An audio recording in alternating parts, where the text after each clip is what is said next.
માટે ભોજનના ભંડારા ધમધમ્યા છે। તસવીરોમાં જોઈ શકાય છે ભવનાથના દ્રશ્યો અને સાથે સાથે સંતો મહંતો પણ મોટી સંખ્યામાં આવી રહ્યા છે। મૃગીકુંડમાં સ્નાન સાથે આ મહાશિવરાત્રિનું જે પર્વ છે એ 26 તારીખે મધરાત્રે 12 વાગ્યે પૂરો થશે। ત્યાં સુધી અત્યારે ભવનાથની તળેટીમાં હર હર મહાદેવના નાદ ગુંજી રહ્યા છે। આજે આ મેળાનો ચોથો દિવસ છે અને આજે પણ અહીંયા શ્રદ્ધાળુઓનો જમાવડો જોવા મળી રહ્યો છે।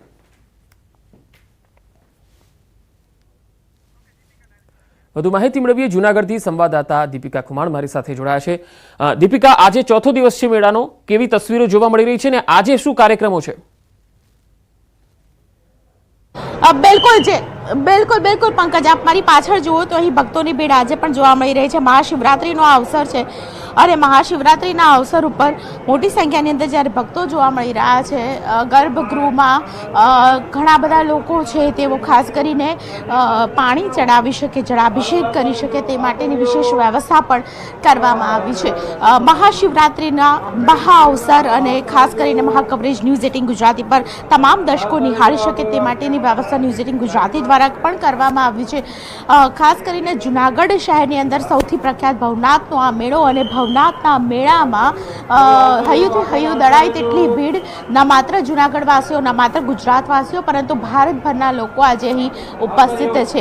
ઘણા બધા લોકો જેઓ ખાસ કરીને ભવનાથના મેળામાં આવે છે અને આજે ભવનાથના મેળાનો ચોથો દિવસ છે પંકજ, અને ચોથા દિવસે આપ જુઓ તો મોટી સંખ્યાની અંદર ભક્તો આવ્યા છે।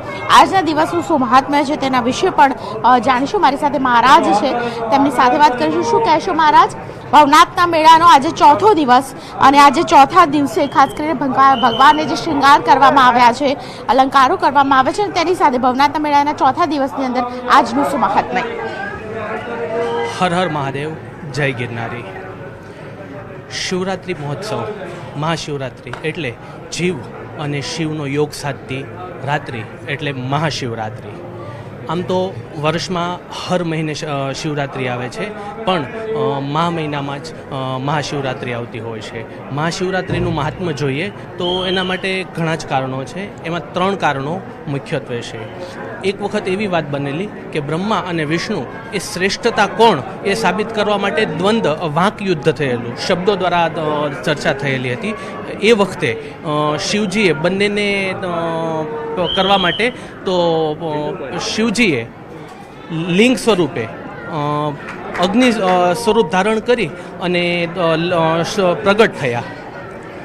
બ્રહ્માજીએ એનું મૂળ જાણવા માટે ઊંચાઈ જાણવા માટે ગરુડનું રૂપ ધારણ કરી ઉપર ગયા, પણ એને શિવલિંગનો એ ઉપર પહોંચી ન શક્યા। ત્યારે કેતકી નામનું જે ફૂલ હતું એને સાક્ષી પુરાવ્યું કે તારે ખોટું બોલવાનું છે કે તો શિવજીનો તાગ મળી ગયો છે, અને આ રીતે મતલબ શિવલીનો કોઈ ત્યાગ। બિલકુલ, તો મહાશિવરાત્રિના અવસરે અનેક એવી લોકવાયકા છે ને આપ જોઈ રહ્યા છો મોટી સંખ્યાની અંદર જ્યારે ભક્તો આવી રહ્યા છે, માથે પોતાનો સામાન લઈને મહાદેવના દર્શન કરવા આવતા મહિલાઓ હોય કે પછી નાના બાળકો હોય, આપ જુઓ તો અસંખ્ય લોકો ખાસ કરીને મહાદેવના મંદિરમાં દર્શન કરવા માટે દૂર દૂરથી આવી રહ્યા છે। કેટલાક મહિલાઓ સાથે પણ વાતચીત કરવાનો એક મારો પ્રાર્થના રહેશે, કારણ કે જે પ્રકારનું આજે મહાત્મય છે અને મહાત્મય વચ્ચે ઘણી બધી મહિલાઓ છે કે જેઓ મહાશિવરાત્રિના અવસર પહેલાં ખાસ કરીને દર્શન કરવા આવી છે। શું કહેશો બેન, ક્યાંથી આવો છો આપ? અમે જૂનાગઢથી આવીએ છીએ। જૂનાગઢથી આવ્યા છો, અચ્છા। આજના દિવસે દર્શન કરવા માટેનું શું મહાત્મય ને આજે કઈ વિચાર કરીને આવ્યા છો?